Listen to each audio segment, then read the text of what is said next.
Muy bien.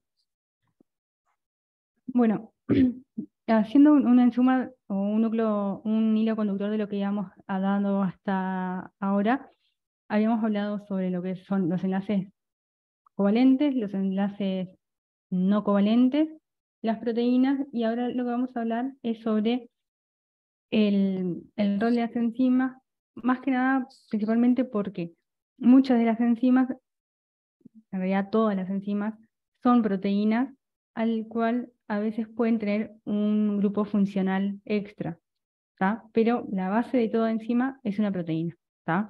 Por eso es que introducimos el tema ahora, ¿tá? Este, Además de, o conjunto a los enlaces covalentes y no covalentes, hablamos un poco sobre las macromoléculas y cómo éstas se formaban, ¿tá? Y una de las cosas que habíamos hablado es que toda macromolécula para formarse necesitaba o que se le aportara energía o en su formación liberaba energía, ¿tá? Entonces, Disculpe, no se ve si hay una presentación, no sé también las imágenes. a ver, Como espera un que poquito. en la página de la primera página. Sí, sí, sí, no, estamos en la primera página. Ah, bueno, prefiero así. Bien, entonces, bueno, esto que hablamos, ¿no? Que dentro de una célula se llevan a cabo gran variedad de reacciones químicas, ¿tá? Que esas reacciones químicas van a requerir energía para formarse, ¿tá? Si nosotros no tuviéramos una enzima, esas reacciones químicas demorarían mucho tiempo en efectuarse, ¿tá? Tanto tiempo que a una célula no le sería funcional, ¿tá? De ahí, eso es la importancia de los procesos enzimáticos, ¿tá? Entonces, las enzimas básicamente son proteínas que algunas de ellas están constituidas también por ejemplo, ácidos nucleicos o algunos tienen una porción lipídica también, ¿tá? Que su rol fundamental es aumentar la velocidad de las reacciones químicas, ¿tá? Es decir, acelerar las reacciones para que sean más rápidas, ¿tá? Esto quiere decir que si una reacción es energéticamente desfavorable, la enzima por sí mismo no va a cambiarla a que sea energéticamente favorable, ¿tá? Sino que las reacciones que son energéticamente favorables, que se van a ocurrir sí o sí, lo que hace es acelerar el proceso, darle más velocidad, por decirlo así. ¿Está? Bien, y es esto lo que tienen acá en esta parte de la presentación, ¿está? Las enzimas aceleran reacciones biológicas no favorables en un orden de 1.000.000 de veces, o sea que por eso es que son tan importantes los procesos biológicos, ¿tá? Y están formadas sobre todo por proteínas. Bien. Entonces, otra de las características importantes que tienen las enzimas es lo que dice acá, ¿tá? Que aumentan la velocidad de la reacción sin ser consumidas o alteradas permanentemente, ¿tá? Esto quiere decir que si yo tengo en un vaso de Bohemia o en un copy una determinada enzima, le pongo sustrato, ¿tá? Esa enzima va a seguir trabajando y no se va a agotar, porque mientras que siga teniendo sustrato, va a seguir transformándolo. Después vamos a ver que cada una de las enzimas tiene una forma de regularse, de decir, bueno, sigue actuando o no sigue actuando, de cómo regulo esas enzimas. Pero una enzima que no tenga ningún mecanismo de regulación, mientras que haya sustrato, va a estar actuando, ¿tá? Porque no se altera químicamente su estructura a dejar de ser funcional. ¿Se entiende eso?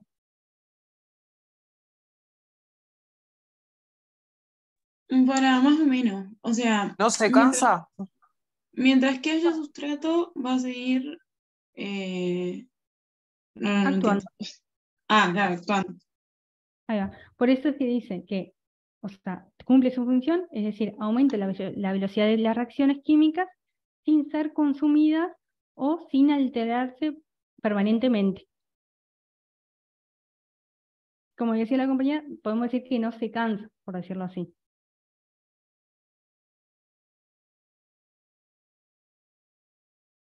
Eso si hablamos de una enzima que no tenga ningún mecanismo de regulación. Pues vamos a ver que hay algunas enzimas que tienen algunos mecanismos de regulación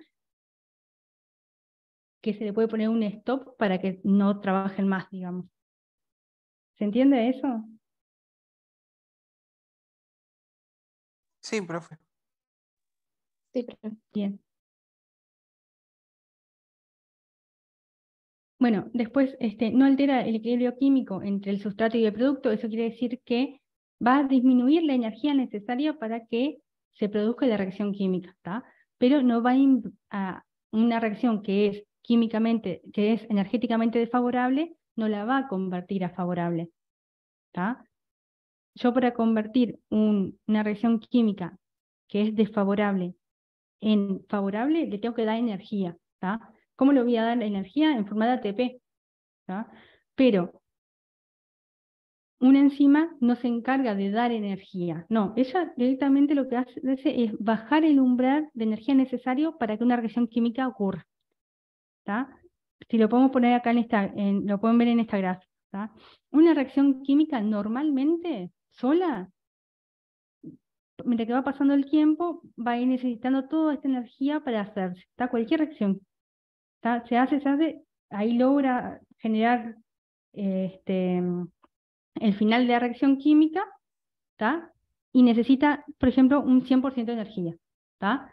Ahora, yo en esa misma solución pongo ahora una enzima y lo que me va a pasar es que en vez de necesitar toda esta energía, lo que me va a pasar es que va a disminuir, ¿tá? El umbral de energía necesaria para que se produzca esa reacción química, ¿tá? Esa energía necesaria para que una reacción química ocurra, ¿tá? Es lo que se llama energía de activación. ¿Se entiende? Más o menos, sí, profe. Profe, quiere decir que si hay una enzima, en realidad se precisa menos energía. Se necesita menos energía, exactamente. Porque en el proceso, esa enzima hace que se precise menos energía para la reacción. Exactamente. Pero, Ah. por ejemplo, si una reacción química, un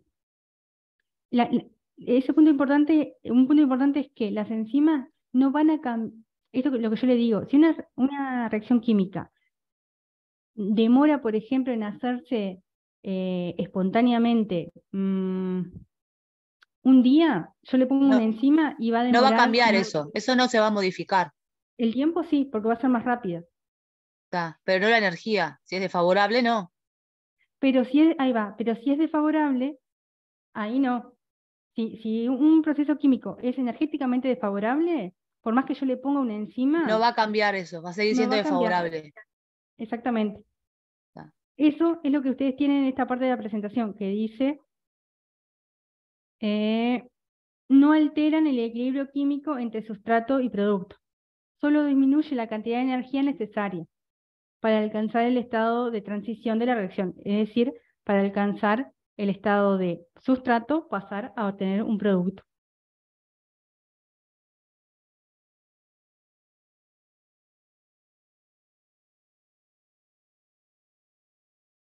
Esto es, por ejemplo, yo tengo una reacción química que es endotérmica, ¿tá? Si yo le pongo una enzima, no va a ser exotérmica, no, va a Va a seguir seguir siendo siendo endotérmica. Exactamente. Bien, si una reacción química no es energéticamente favorable, por más que yo le ponga una enzima, no voy a poder hacer que un sustrato se convierta en un producto. Voy a O tener sea que que darle energía. si tengo algo que está perdiendo energía, por más que le ponga una enzima, no voy a hacer que gane energía, va a seguir perdiendo No, energía. A eso se refiere. exactamente. Está. Yo ahí necesito hacer buscar otro mecanismo biológico, que lo vamos a ver más adelante, que básicamente es usando TP. O sea, ayuda, en sí entonces la enzima ayuda cuando el proceso es favorable, por decirlo de alguna manera. Exactamente. Hace que sea más rápido ese proceso que ya Ayuda en era la favorable. velocidad, ¿no? Ahí va, Exactamente. exactamente. ¿Y cuál es Ayuda el en la velocidad, mecanismo? pero no cambia nada. O sea, Ahí va, te ayuda puede a la ayudar velocidad. solamente en la velocidad. Exactamente. Pero ¿cuál es el mecanismo? El mecanismo es bajando la energía que se necesita. Bien, con menos energía. Puedo hacer Claro, baja la energía y Lo lo hace más mismo. rápido. exactamente. Claro. ¿Entienden todo ese concepto? Sí, profe. Ahí va. Y después es que esa enzima no se modifica químicamente una vez que actuó. ¿Tá? Es como una facilitadora, pero ella en realidad no se Sigue igual, agota. está igual. Sigue igual. Bien. Y nosotros tenemos que pensar estas enzimas como un compuesto proteico, ¿tá? Es una proteína que está en una conformación entre terciaria y cuaternaria que se pliega de cierta forma que un sector de esa proteína hace que se une a un producto y lo transforma, perdón, se une a un sustrato y lo transforma en un producto, ¿tá? El sitio donde actúa, ¿tá? Se llama sitio activo, ¿tá? Si me voy, por ejemplo, a uno de estos esquemas que tengo acá, esta sería mi enzima, este sería su sitio activo, ¿tá? Que es el Pero- lugar que reconoce el sustrato, ¿tá? Este sería su sitio activo. Y ahí lo transforma en un producto. Y cuando termina, ella queda igual a como arrancó. Profe, tenía una duda, tipo, capaz que más Sí. adelante la va a decir, pero tipo, cada enzima no actúa sobre algo diferente, por ejemplo, yo qué sé, la lipasa, no es tipo de la grasa, ¿sí?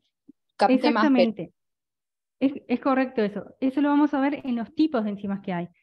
Y tiene sentido lo que decís. ¿Por qué? Porque este sitio de acción es específico. Ustedes este sitio de acción que tienen acá es un plegamiento de proteínas en particular que se encarga de reconocer un determinado compuesto químico. Por ejemplo, porque, encuentra un lípido y lo corta. ¿Tá? claro, por Esta ejemplo, porque una pepsina no podría ingresar en tipo una zona tipo de la lipasa, por ejemplo, de la grasa. Bueno, no sé si ahí me va. entiendo. Está bien, por ejemplo, si esta fuera una lipasa, por ejemplo, este sitio activo es un sitio activo de reconocimiento de los lípidos. Entonces, si viene acá y se pone una proteína, ella no la va a reconocer, porque no va a reconocer, porque ella lo que reconoce son lípidos. Ahora, si se encuentra con un lípido, ahí sí va a actuar. ¿Qué va a hacer? En este caso, cortar. ¿Tá? ¿Bien? ¿Entienden eso? Sí, profe. Bien.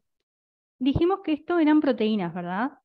Y nosotros habíamos hablado un poco de las proteínas que estaban compuestos por monómeros, que son los aminoácidos. ¿Tá?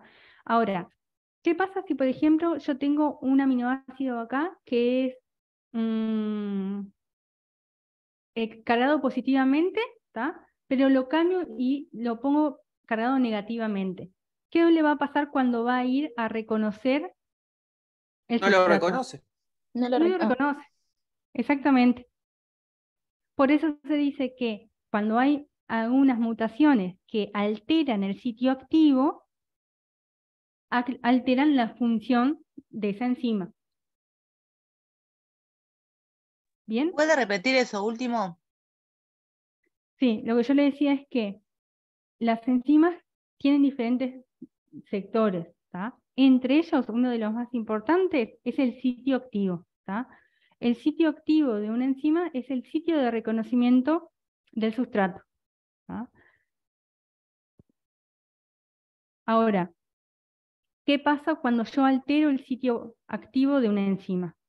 Cuando yo altero el sitio activo de una enzima, y alterándolo, por ejemplo, con una mutación, cambiando un aminoácido por otro, por ejemplo, cambiando un aminoácido que sea de carga positiva, lo cambio para una carga negativa, va a cambiar la estructura del sitio activo. Entonces, Ya no reconoce lo que reconocía antes, lo va a rechazar. exactamente.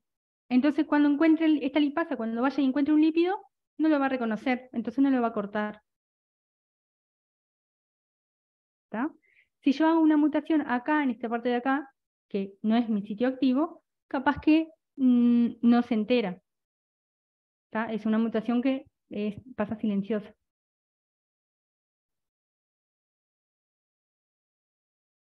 ¿Bien? Sí, profe.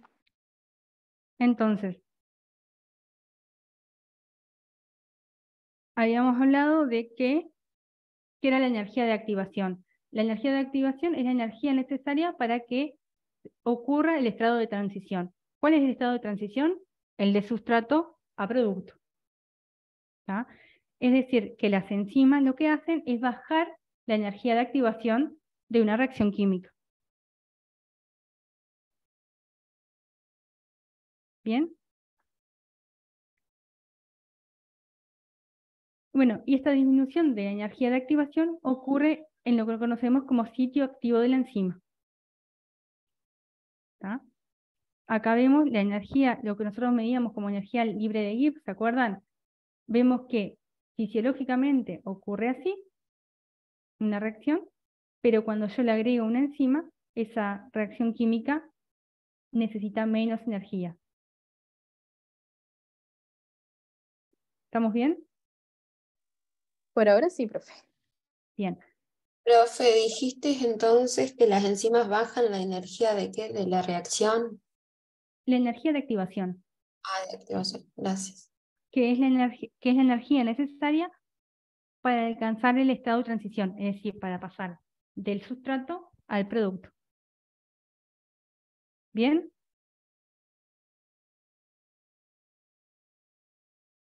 Sí. Sí. Ahora, hablamos del sitio activo, entonces, ¿no? Que tenemos una proteína que reconoce un sustrato y lo transforma en un producto. Ahora, ¿cómo piensan que es la unión entre la enzima y el sustrato? ¿Con enlaces que son mayoritariamente covalentes o con enlaces que no son covalentes? Es decir, ¿con enlaces fuertes o Sí, con enlaces son débiles? covalentes, por lo que acaba de decir de las energías. Con los ¿Cómo, enlaces cómo? no covalentes, con los de base débiles, porque no dijo que se hacía con la estructura terciaria y cuaternaria. Bueno, sí, tenés razón. Son sobre todo enlaces débiles. Y Yo lo había ustedes pensado recuerdan. así porque, perdón, Dale, te escucho. yo lo había pensado así porque en realidad como son enlaces más dinámicos, como Exactamente, no esa es la necesitan respuesta, de sobre siempre. todo. A mí no me sirve tener una enzima pegada al sustrato y que no lo transforme perdón, que no lo transforme y que de alguna forma no lo suelte. Entonces necesito que sea más dinámico, que una enzima agarre un sustrato y lo transforme en el producto. Lo agarre y lo transforme en el producto de vuelta. Por eso necesito enlaces que sean débiles, mayoritariamente.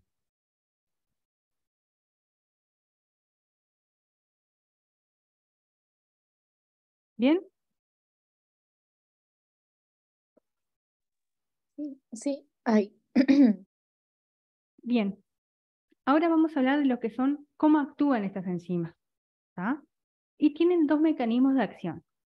Uno, que se llama el modelo de llave y cerradura, que es básicamente lo que nosotros habíamos visto acá, ¿tá? Que el sitio de acción es como una cerradura y el sustrato sería como la llave, o sea que encastran justito. ¿Se entiende? Sí, profe. Ahora, después hay otro modelo, que es el que se llama el modelo de acoplamiento inducido, que es que la enzima tiene una forma determinada que cuando se encuentra con el sustrato, cambia su forma y se vuelve activa.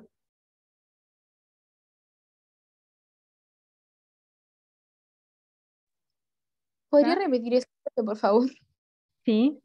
En lo que es el modelo de llave y cerradura, la enzima tiene una conformación tal que su sitio activo no se ve modificado ante la presencia del sustrato. ¿Tá? Son como una llave y una cerradura. Ahora, el modelo de acoplamiento quiere decir que la enzima se ve modificada su estructura ante la presencia del sustrato. ¿Tá? Cuando encuentra un sustrato, cambia su forma, actúa, libera el producto que le queda y vuelve a su forma normal que tenía, hasta que se encuentre de vuelta con otro sustrato. ¿Está? ¿Cómo? Que ahora entendí más, profe, gracias. Bien, entonces, un concepto sería el modelo de llave y cerradura. La enzima no se ve modificada su estructura ante la presencia del sustrato. ¿Tá? Tiene un sitio de acción que no se ve modificado. Y por el otro lado, el modelo de acoplamiento, lo que pasa es que la presencia del sustrato hace que la enzima se modifique. Pero una vez que el sustrato una vez que produje mi producto, vuelve la enzima a su conformación habitual. No es que la consumió, vuelve a estar de vuelta hasta que se encuentra con otro sustrato.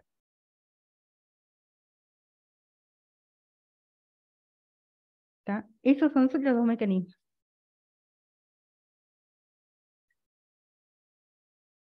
¿Tá? Bueno, esto es un poco lo que estábamos hablando. El modelo de ajuste inducido, ¿tá? Los sitios activos adoptan la conformación idónea solo en presencia del sustrato, provocando un cambio conformacional que da lugar a la formación del producto. ¿Tá? Esta enzima, que en esta forma se encuentra con el sustrato, ¿tá? Ahí cambia su conformación, actúa, libera el producto y la enzima vuelve a quedar a como estaba inicialmente. ¿Se consumió esa enzima? No, porque quedó igual. Es como que se acopla en el momento que se junta con el sustrato. Exactamente.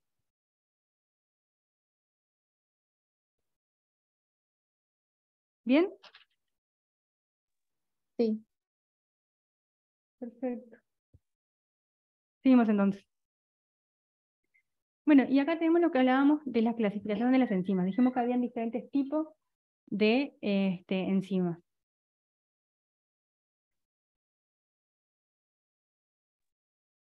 Bien, entonces, tenemos diferentes tipos de enzimas. Tenemos las que son oxidorreductasas, transferasas, hidrolasas, ligasas, isomerasas y ligasas. ¿Tá? Esto depende de la función que tiene el nombre. ¿Tá? Ustedes cuando encuentren un nombre, cualquiera sea, que termina en asa, habitualmente es una enzima a cambio de química. ¿Tá? Entonces, no es la idea que se aprendan de memoria los nombres, pero bueno, tener alguna idea. ¿Tá? Por ejemplo, lo que son las reacciones de oxidorreducción, que se median por una enzima, la oxidorreducción, lo que hablamos es de transferencia de electrones. ¿Tá? Entonces, las oxidorreductasas lo que hacen es transferir electrones de una molécula a otra. Hay una molécula reductora, ¿tá? Que da su electrón a una molécula que se oxida.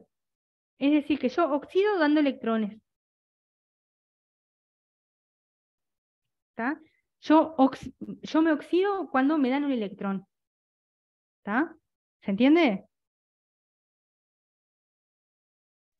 Sí, profe. Bien. O sea que una enzima que hace un proceso de oxidorreducción, o sea, una oxidorreductasa, lo que favorece es el pasaje de electrones de un sustrato a un producto. ¿Tá? La transferasa transfiere grupos funcionales. ¿Se acuerdan los grupos funcionales que habíamos visto al principio de las clases? ¿Tá? Por ejemplo, un oxígeno unido a otro oxígeno, que eran los grupos funcionales, teníamos la cadena de carbonada a la cual teníamos grupos funcionales. Bueno, la transferasa lo que hace es mover núcleos funcionales de una proteína a otra. ¿Tá? La hidrolasa lo que hace es romper enlaces al reaccionar con el agua. ¿Tá? Por eso es hidrolasa. Lasa rompe porque es una enzima, ¿tá? hidro con la presencia de agua. ¿Tá? Reacciona con el agua y rompe. O mejor dicho, reacciona, actúa. ¿Tá? Sí, profe. Las liasas lo que hace es romper enlaces sin la presencia de agua. O sea que es al contrario de las hidrolasas. Las liasas rompen sin reaccionar con el agua. La hidrolasa rompen reaccionando con el agua. Salto a las 6. Las ligasas son lo contrario a la del 4. ¿Tá? La ligasa, ¿qué es lo que hace? ¿Qué se imaginan? Une. Une moléculas, exactamente. ¿Tá? La ligasa une moléculas, la hidrolasa y la liasa rompe moléculas. Una en presencia de agua, la otra sin agua. Y la isomerasa lo que hacen es cambiar las estructuras tridimensionales de las moléculas. ¿Tá? Cambia los isómeros. No es para que se aprendan de memoria, pero sí es para que ustedes, cuando yo les hable de una lipasa, ustedes sepan que es una enzima. Y que, por ejemplo, rompe lípidos. ¿Tá? La primera, ¿qué es En lo que las hacía? transferasas, bueno, Las transferasas transfieren grupos funcionales. La primera, ¿qué es lo que hacía? Las oxidorreductasas oxidan y reducen, transfieren electrones.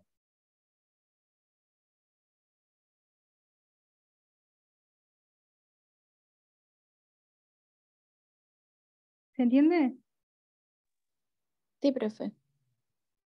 Bien, seguimos. Profe, Carlos puso en el grupo que se quedó sin audio. Carlos Leiva, creo que es. Ah, qué raro, pero ustedes me escuchan. Sí, profe, creo que él fue el tipo el que no puede hablar. Ah. Supongo que eso. él va viajando. Cualquier cosa escribe por el chat.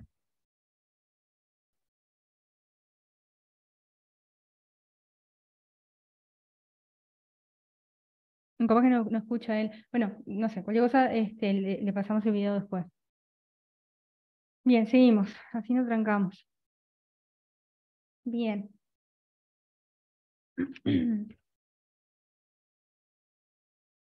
Bueno,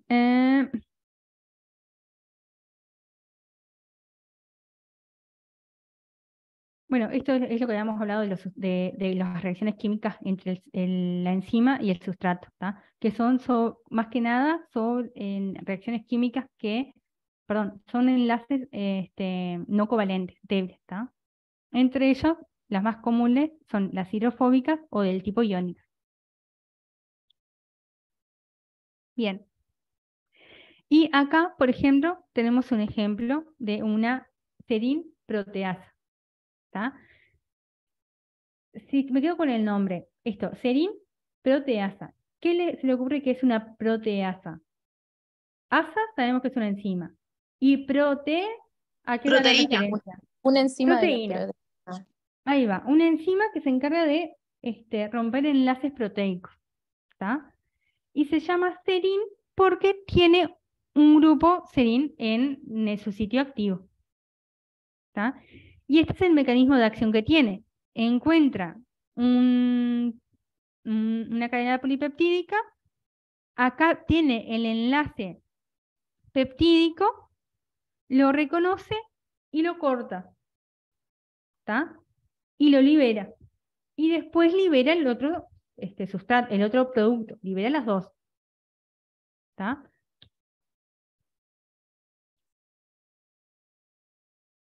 Acá en este ejemplo, más que nada, ustedes ven acá que es un enlace covalente, pero quédense con la idea de que mayoritariamente son enlaces no covalentes. ¿Bien? Sí, profe. Bueno, ahora vamos a introducir otro tema, otro concepto que son las coenzimas. ¿Tá? Las coenzimas son, o cofactores se llaman, ¿tá?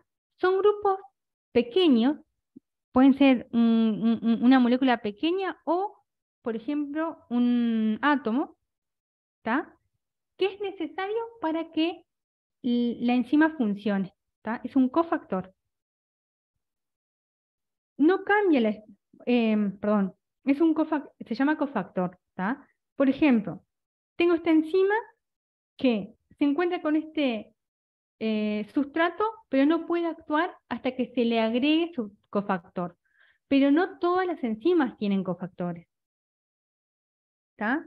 Son moléculas de pequeño tamaño, ¿está? Pueden ser una proteína muy chiquitita o habitualmente, sobre todo, son iones o por ejemplo, bueno, vamos a ver más adelante esta molécula, pero quédense con la idea de que son moléculas muy, muy, muy chiquititas, ¿está? Que va a facilitar la acción de la enzima, ¿está? Y que le va a permitir actuar. ¿Cómo actúan o cómo hacen que la enzima pueda actuar? Cambiando su conformación. ¿Se entiende? Es como que si fuera, como si la enzima tuviera un botón que cuando se le une su cofactor, la prende. Y tiene que tener el cofactor unido para que actúe. Yo le saco el cofactor y se desapaga. Funciona como un botón de encendido y apagado. Pero no todas las tienen. ¿Me siguen? Sí, profe. Sí. Bueno, bien. Y tiene la propiedad de que pueden ser recicladas luego de cada reacción química. Esto es, esta enzima que tengo acá no podía actuar hasta que se le unió su cofactor.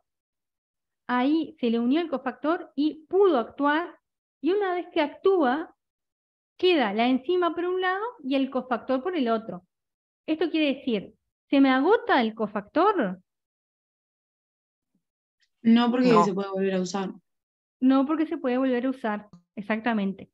Y eso es un concepto importante, ¿está? Si yo agarro un sustrato, ¿está? Le pongo la enzima, ¿está? Y si esa enzima necesita un cofactor, no va a poder actuar. Yo pongo el sustrato, pongo la enzima, espero, le doy temperatura, a ver si funciona, no va a funcionar. Le agrego el cofactor y ahí, como esa enzima necesitaba un cofactor, porque no todas necesitan un cofactor, empieza a actuar, actúa. ¿Se queda en algún momento sin cofactor? No, porque mientras que haya la vuelta cofactor y haya enzima, ellos siguen trabajando. No se cansan para nada, no consumo. ¿Está? Lo que consumo es el sustrato y lo transformo en producto. ¿Bien?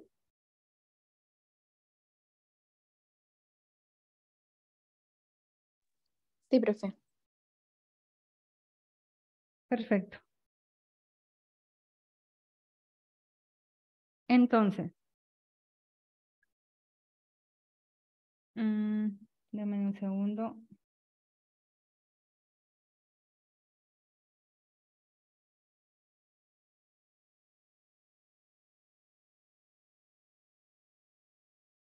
Espera, dame un segundo que quiero dibujarle algo.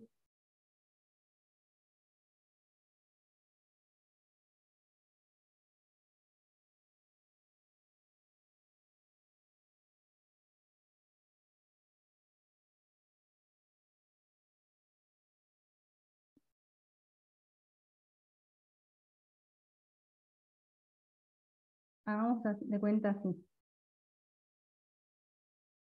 Bien.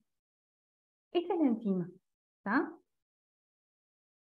Que este de acá, ¿ustedes ven el puntero ahí? ¿El lápiz lo ven? Sí, se ve, sí. Se ve, sí. Perfecto. Hagan de cuenta que esa es la enzima, entonces espera un momento, es su sitio de acción. O sea que acá sería el sustrato, ¿no? Que anda más sustrato por acá a la vuelta. ¿Está?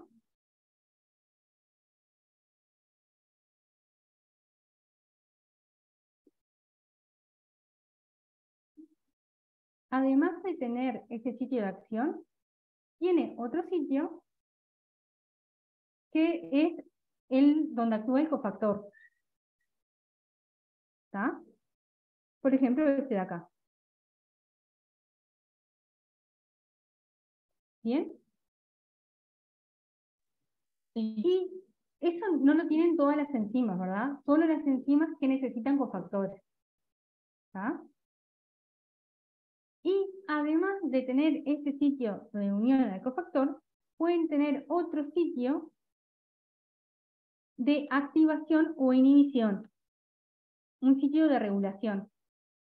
¿Está?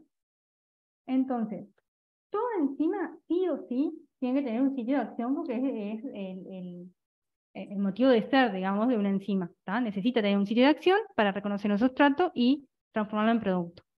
Algunas enzimas, además, tienen dos sitios más. Uno de unión al cofactor y otro de regulación. ¿Tá? Pero no todas, algunas. ¿Bien? Ahora lo que vamos a hablar es de este otro sitio, el sitio de regulación. ¿Tá? Y como toda regulación, puede ser una regulación que sea activadora, es decir, que haga que esa enzima trabaje, que ocurra, que favorezca esa reacción química, o puede ser una reacción que sea inhibidora. ¿Tá? Puede ser que cuando se una acá una molécula, lo que haga es que esa enzima no actúe, entonces la inhiba, o que, al contrario, que haga que actúe y la active. ¿Bien? Hay moléculas que hacen que no funcione y hay moléculas que hacen que funcione. Las que hacen que no funcionen se llaman inhibidoras. Y las que hacen que la enzima trabaje, que actúe, se llaman activador. Pero no todas las enzimas tienen ese mecanismo. Hay enzimas que sí, hay enzimas que no. Eso depende de cada enzima y uno lo va a ir a leer. ¿Cómo? Sería como más compleja esa enzima. Sería más compleja, exacto. Bueno, gracias. ¿Tá? Sería exactamente más compleja. ¿Tá? Hay enzimas que solo tienen un sitio de acción, hay enzimas que necesitan un cofactor, además, y hay enzimas que además tienen un sitio de activación o inhibición. ¿Tá?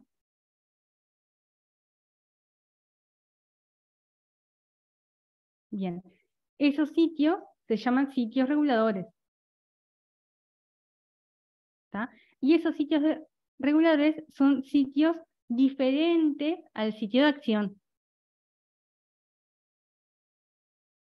Bien. ¿Cómo actúan? Cambiando la conformación de la enzima, porque es una proteína. ¿Me siguen hasta ahí?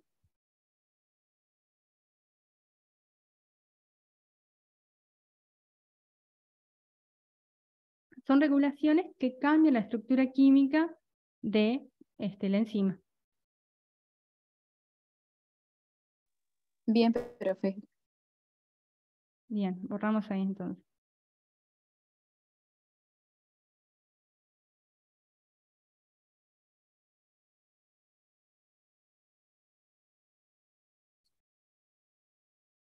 Bien.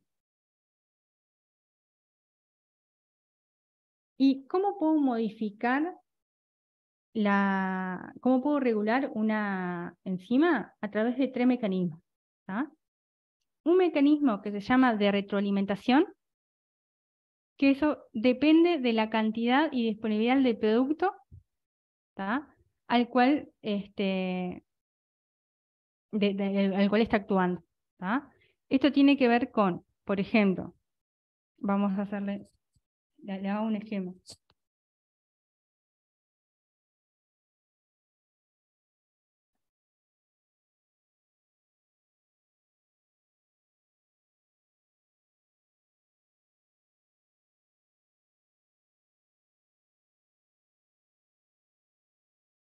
Deme un segundo.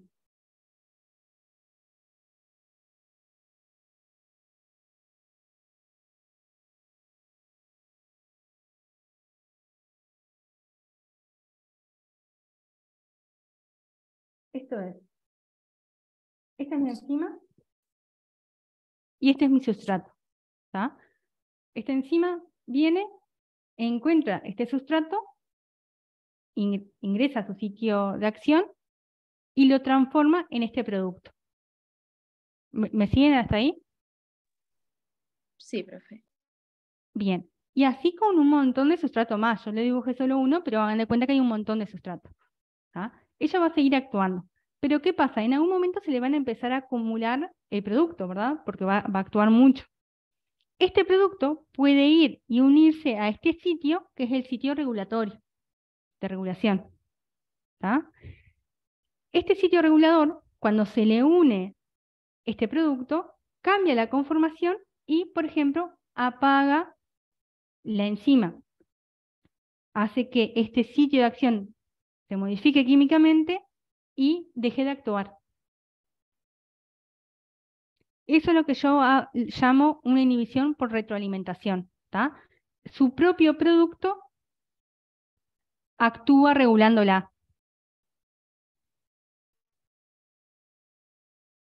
La retroalimentación depende de la cantidad y disponibilidad del producto. Cuanto más producto haya, más se puede ubicar en el sitio regulador. ¿Bien?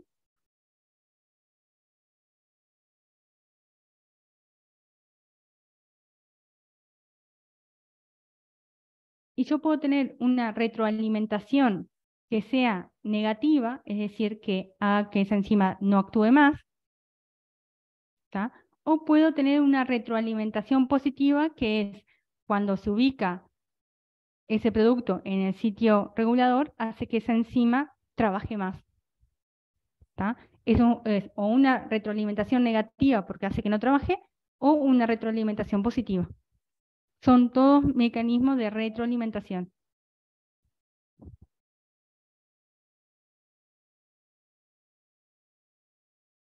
Después tenemos la regulación por interacción con otras proteínas, cual si fueran un cofactor más, pero esta vez son proteínas, son moléculas más grandes.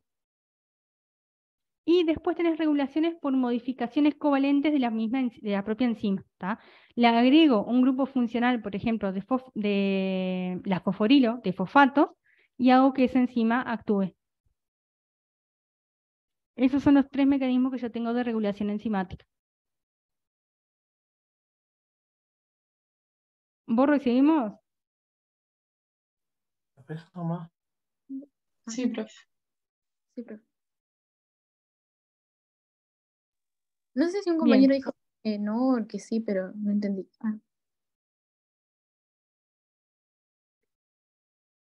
Bueno, y esto es lo que tenemos acá. Tenemos por ejemplo, inhibidor que tenía esa enzima que era su sitio activo se le unió este inhibidor, cambió la estructura del grupo del sitio activo y ahora el sustrato no se le puede unir. Esto es un inhibidor.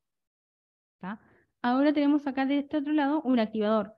El sitio activo no era funcional, porque no podía reconocer al sustrato, hasta que se le unió un activador, que es una molécula grande. Este no es un cofactor, este es un activador, es por ejemplo, una proteína.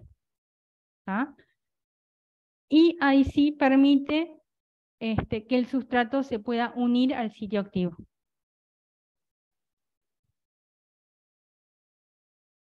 Bien, y yo puedo complicarlo un poco más, por ejemplo, en una cadena de reacciones químicas enzimáticas, donde, por ejemplo, yo tengo este sustrato, la cual actúa uniéndose a esta enzima, la enzima lo transforma en este producto, a su vez a este producto se une otra enzima y lo transforma en a este otro sustrato, esta enzima número 3 la reconoce y lo transforma en este producto. Este producto tiene la capacidad de unirse a la primera enzima e inhibirla. Es como ya tengo mucho producto, inhibo a que siga actuando.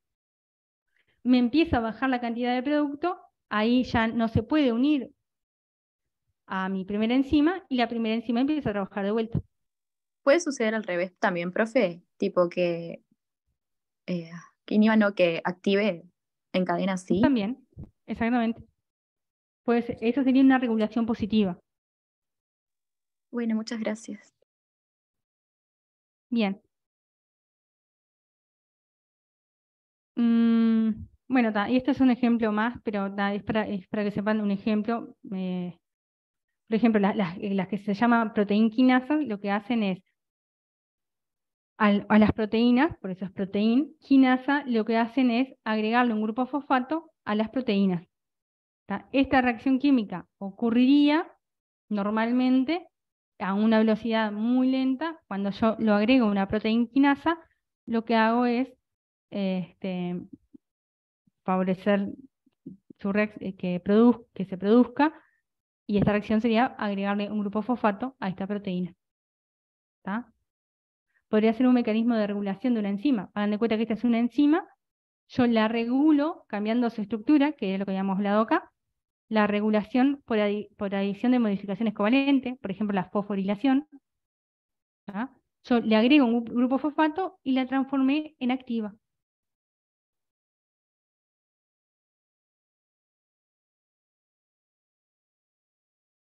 Bien.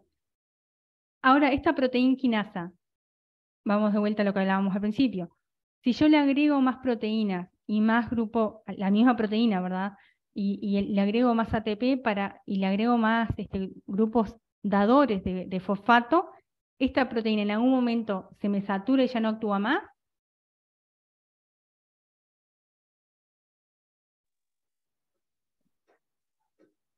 Yo pienso que actúa así, Sigue ¿Por qué? actuando, pero como proteinasa era, me parece.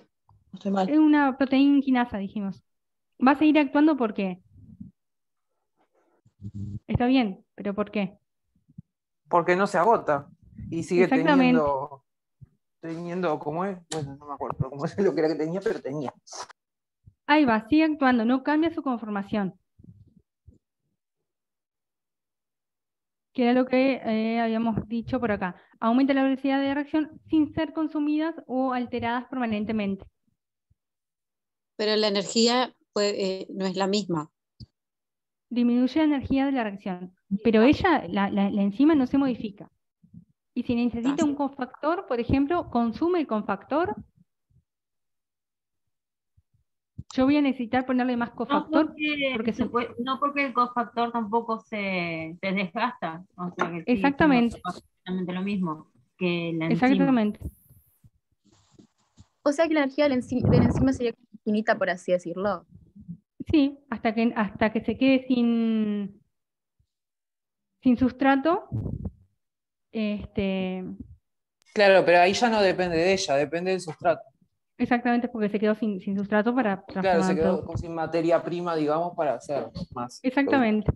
O, por ejemplo, que yo le remueva del ambiente el cofactor. ¿Tá? O que Pero yo ahí le ya sería por remueva, algo externo. es por algo externo, exacto, pero no va a poder trabajar. O que le remueva, si tiene un mecanismo inhibitorio, que yo le agregue un inhibidor o un activador. Los 3 sitios importantes de una enzima serían ese. Primero, todas tienen un sitio de activación, porque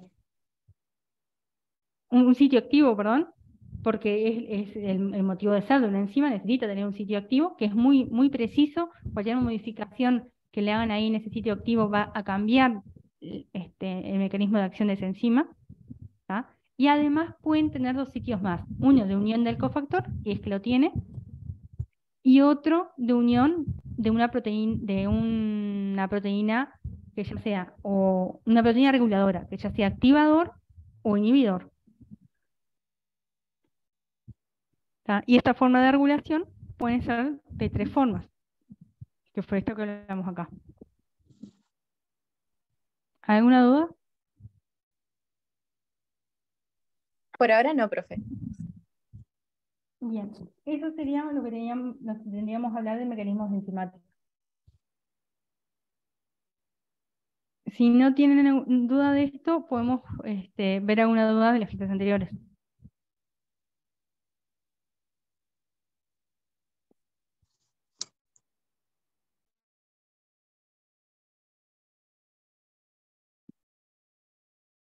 ¿Han podido repasar poca cosa, pero sí algo. Sí, ¿Quieren, poco, la verdad. No, ¿quieren repasar algo en particular? Todo. Mm.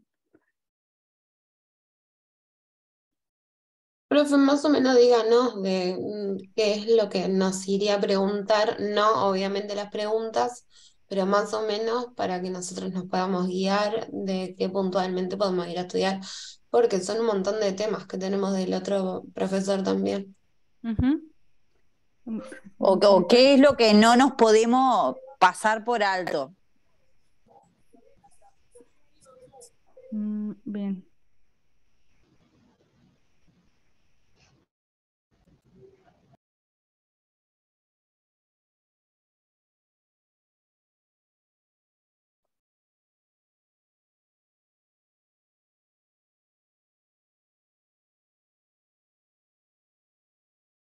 Bien, bueno, díganme ustedes, por ejemplo, entonces, ¿cuál era la diferencia entre lo que eran los enlaces covalentes y no covalentes?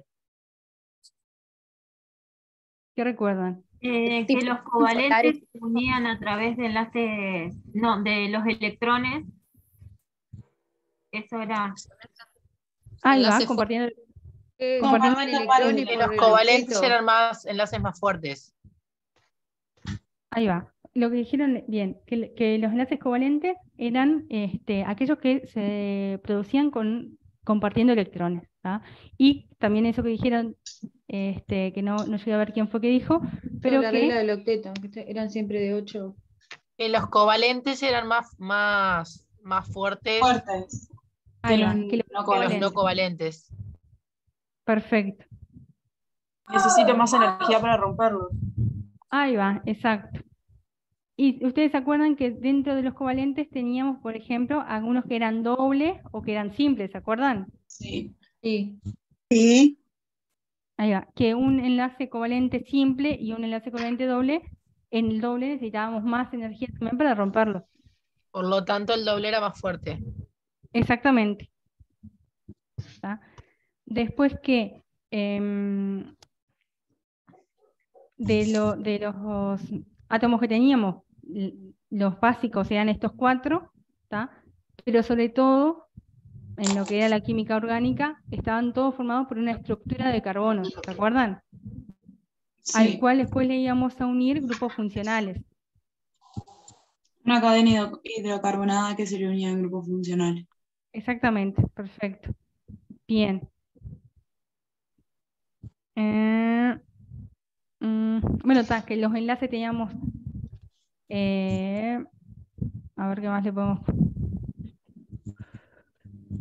bueno, uno de los enlaces clásicos covalentes, por ejemplo, teníamos los que se daban entre los aminoácidos, ¿se acuerdan? Sí. Eso puede El ser grupo, entre un polares grupo carboxilo y un grupo amino, sí. que eran enlaces fuertes.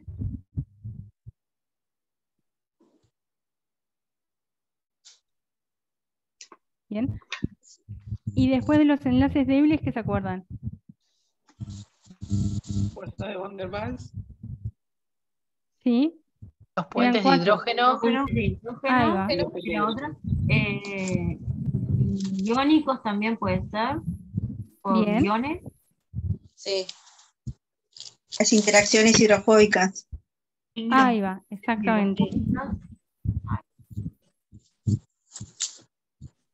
Bien, perfecto.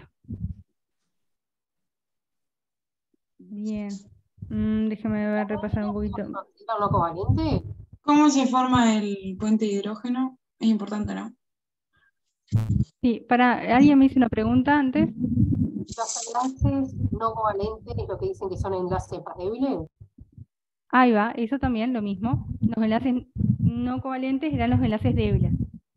Pero Gracias. cuando nosotros teníamos un montón de enlaces débiles, lo que terminaba haciendo es generando una estructura química que terminaba siendo fuerte por la sumatoria de todos esos enlaces. Que igualmente no era tan fuerte como los enlaces fuertes, pero sí quedaba No tan más... fuerte como los enlaces covalentes. Ahí va, como los enlaces covalentes. Exacto. Pero le Bien. da estabilidad, ¿no? Ay, yo Ahí tengo va, ese tema, pero no. exactamente. No. al tener tantos enlaces débiles, terminaban dándole Estabilidad. resistencia a cualquier estructura química. Por ejemplo, uno de los ejemplos que poníamos éramos entre las dos cadenas entre las dos hebras de ADN que estaban unidas por puentes de hidrógeno, que eran tantos que le otorgaba cierta estabilidad a esa estructura. Está. Algo me quedó de lo que estaba estudiando. Bien. Bien, y después nosotros habíamos hablado de las moléculas de agua como una estructura química que era polar, ¿se acuerdan? Sí. ¿Tá? Que tenían, si no me equivoco, a ver si lo tengo acá, bien, que teníamos un extremo más negativo porque el oxígeno era más electronegativo, entonces atraía más los electrones, y los hidrógenos eran menos electronegativos, entonces le quedaban como si fuera un dipolo. Se unían por atracción. Ahí va, una parte más negativa y una parte más positiva. ¿Tá? Eso es lo que la transformaba en una molécula polar. ¿Tá? Teníamos una estructura polar, es la que tiene dos polos, justamente. Ahora, lo apolar es lo que justamente no tiene polos. Entonces, de ahí podíamos ver qué moléculas interaccionaban bien con el agua y cuáles no. Todo aquello que estaba cargado con algún tipo de carga va a interaccionar bien o mal con el agua.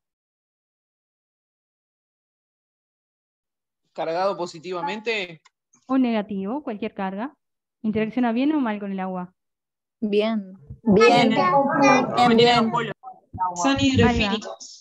Exactamente, son hidrofílicos, es decir, que interaccionan bien con el agua. Ahora, por ejemplo, una molécula apolar. Un poco ¿Interacciona bien? soluble en agua. No interacciona con el agua. No No interacciona con el agua, exacto. Y si no interacciona con el agua, ¿cómo le llamábamos? Hidrofóbica. Y un ejemplo. Hidrofóbica. ¿El aceite? Ahí va. Una cadena carbonada ¿La grasa? larga, como la que vemos en los lípidos.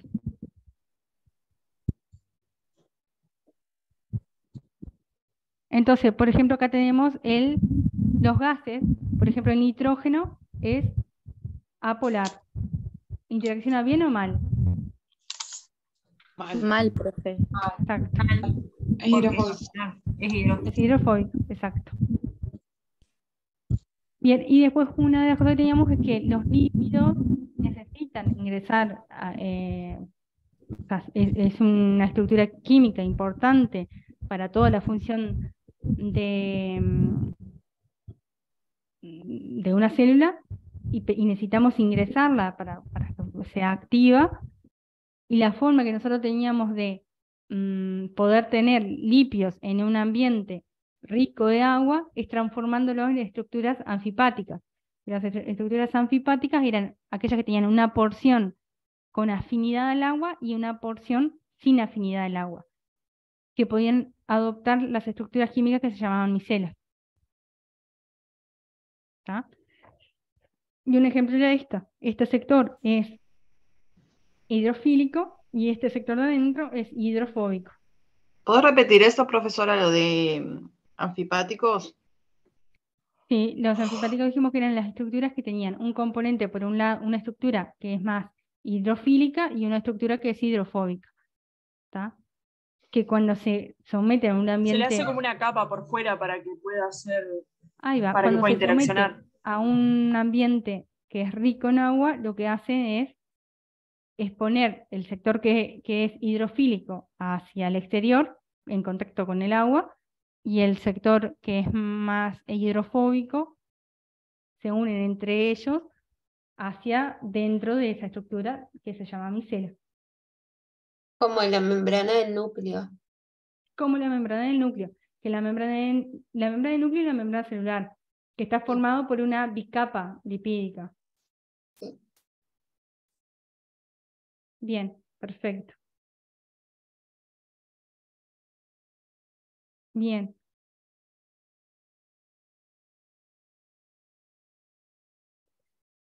Bueno, y después lo otro que habíamos hablado era sobre las proteínas, que se acuerdan de estos dos grupos funcionales de las proteínas, ¿cómo se llamaban? Un grupo amino y Grupo un amino y grupo grupo carboxilo. carboxilo. Ahí va. ¿Quién es importante para qué? Para la polaridad. Mm, Para interactuar con otra Para molécula. unirlo y formar ese es un las aminoácido, proteínas. ¿verdad?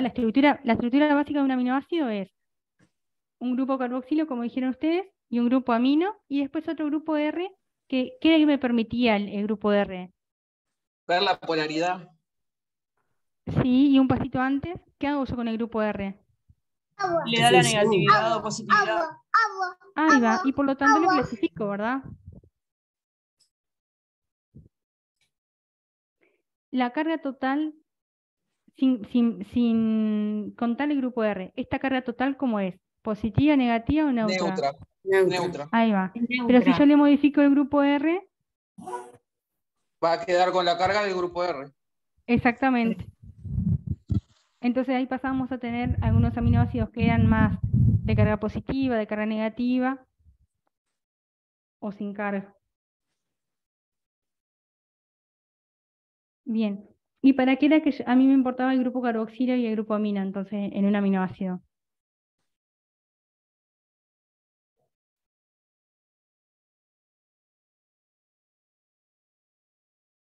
Para la carga. Para Yo te digo, unirlo con otro grupo. para con unirlo con el aminoácido. otro. ¿Se acuerdan de este enlace, que era un enlace covalente importante entre los aminoácidos, que eran los enlaces peptídicos? Exacto. Unos están en el medio y los otros en la punta. Ahí va, se unía entre un grupo amino de uno con el grupo carboxilo del otro. ¿Tá? Bien, entonces yo tengo este grupo carboxilo con este grupo amino, hago el enlace peptídico y uno un aminoácido con otro. Y me va a quedar un extremo amino para que se pueda unir otro aminoácido y un grupo carboxilo para que se pueda unir otro aminoácido. Y ahí hago una cadena polipeptídica. Porque estas macromoléculas, como los péptidos, están formados por monómeros más pequeños de estructuras más simples, por ejemplo, los aminoácidos. Y ahí tenemos una cadena mucho más larga, por ejemplo. Bueno, y el enlace peptídico, como todo enlace covalente, va a ser un enlace muy estable, ¿tá? Y va a ser necesario bastante energía para poder romperlo.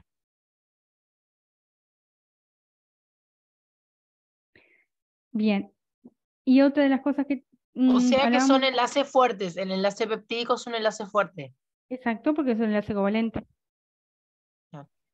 Y cuando hablábamos de las estructuras de las proteínas, ¿se acuerdan que teníamos 4? ¿Tá? Que esta supersecundaria no la contábamos. La primaria, ¿cuál era? En una dimensión, ¿no era? La Un poco más secuencia detalle. del aminoácido.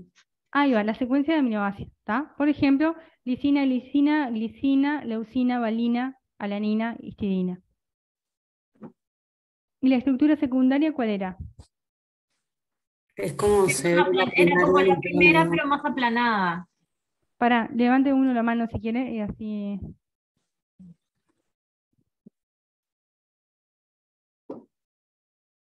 Adriana, decime.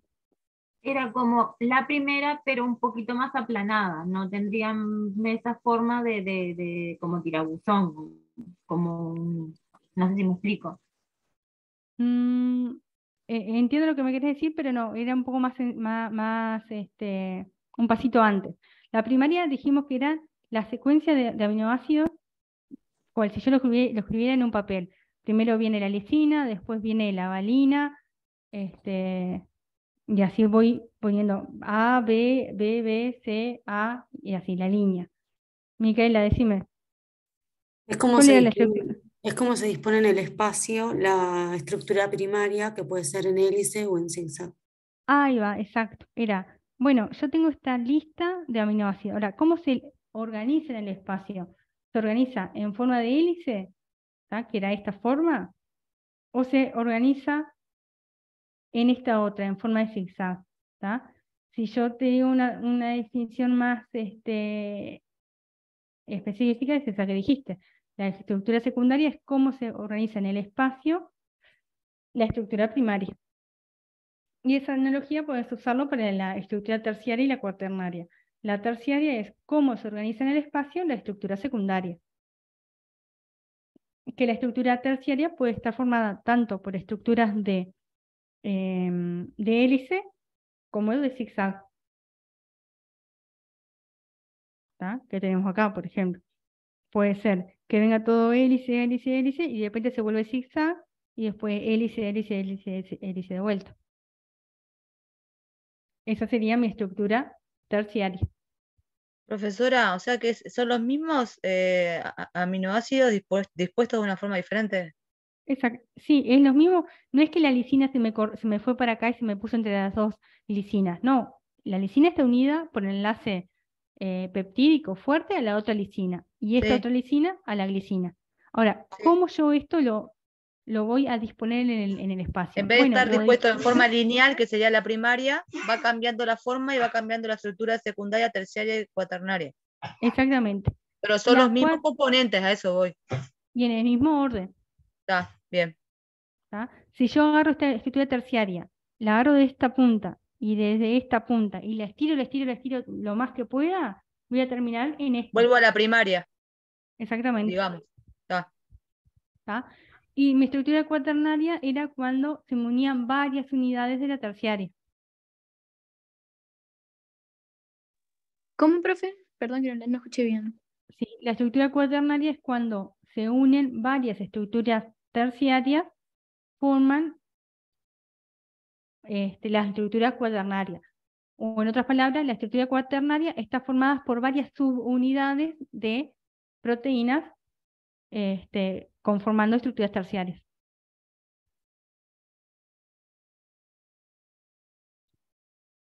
Bien, muchas gracias. Bien.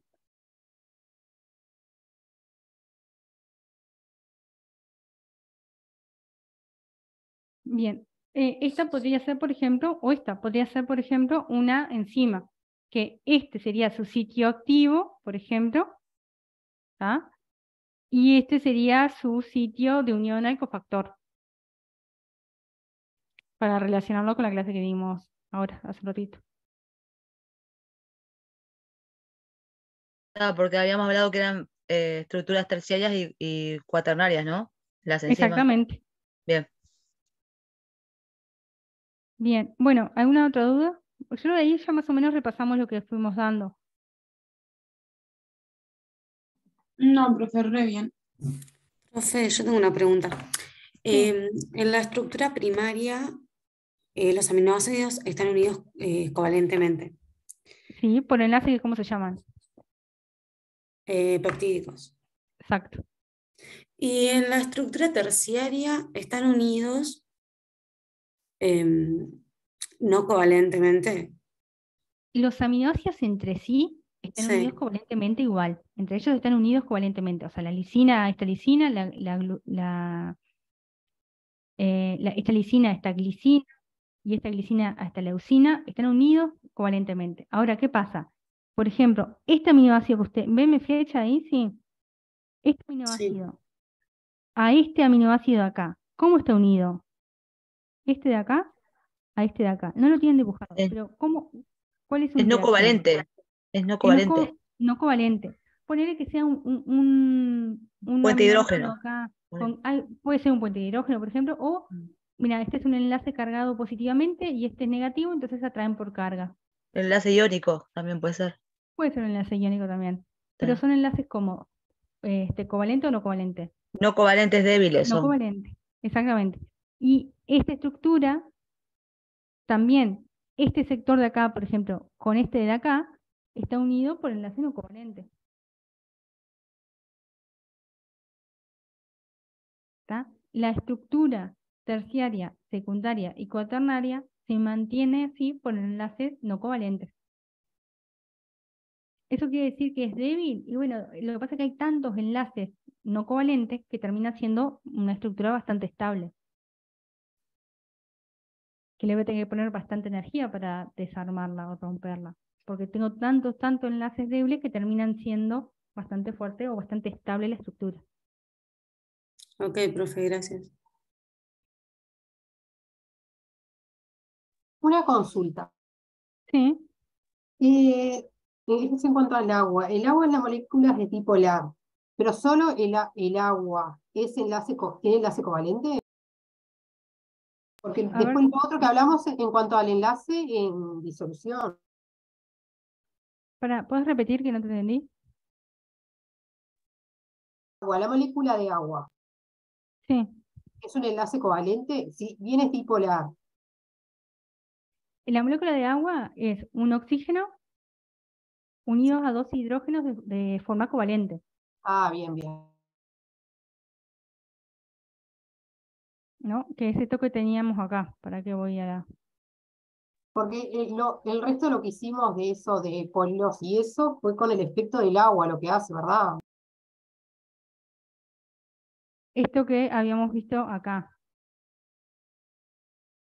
Este oxígeno está unido a este hidrógeno de forma covalente. ¿Tá? Este oxígeno atrae más los electrones, entonces como atrae más los electrones, está más cargado negativamente. Entonces decimos que es polar, porque tiene un polo más negativo y un polo más positivo. Ahora, estas dos moléculas de agua, entre ellas, ¿se unen de forma covalente? No. No. Este polo negativo se atrae a este polo positivo. Entonces se atraen de forma de un enlace débil, porque no comparten electrones. Ahora sí entendí. Eso es lo que llamábamos enlace iónico. Bueno, particularmente entre las moléculas de agua son puentes de hidrógeno. Puente de hidrógeno, está, bien. Los iónicos eran con aquellas moléculas que tenían un simbolito de menos o un simbolito de más, ¿se acuerdan? Sí. Que eran cationes o aniones. Está. Fue lo que siguió, lo primero que vimos en los no covalentes era el puente de hidrógeno y después vimos los enlaces iónicos. Déjame ver acá.